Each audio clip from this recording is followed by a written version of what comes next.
Hindi ko naman sinasabi na doon tayo sa pera. No, ang ibig ko sabihin, naging very successful. Pero despite that, nakatapak sa lupa. Mabuting mga tao. Mabuting mga bata. Sino ba yung mga ibang yung actor na hindi gano'n? Hindi nakatapak sa lupa?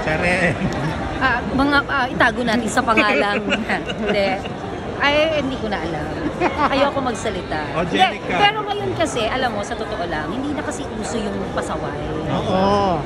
Ngayon kasi, ang natarayan uso ka na ngayon ba, is...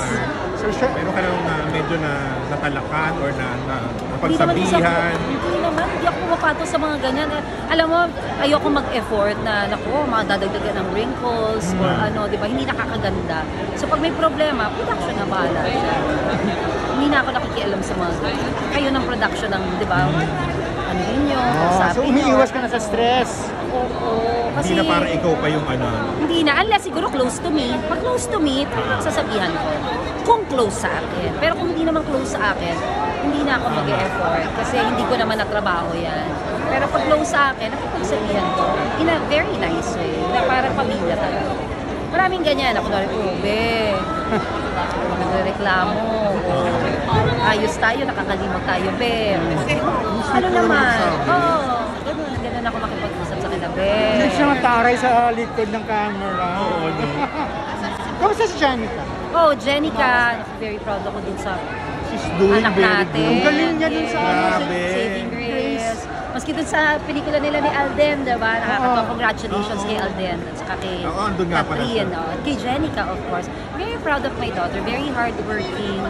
Ngayon, nai-enjoy niya ng sobra ang trabaho niya. Nakafocus siya ngayon sa work.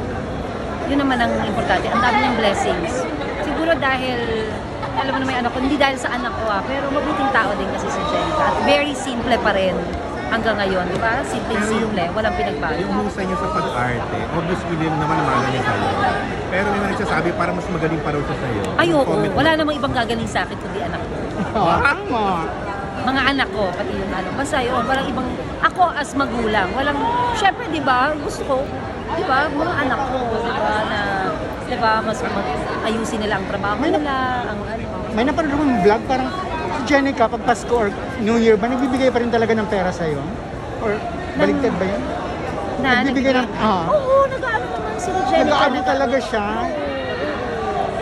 Very sweet sa akin ang mga anak ko. Yun lang, yun din ang wala man akong, di ba, hindi man ako swinerte na magkaroon ng partner sa buhay.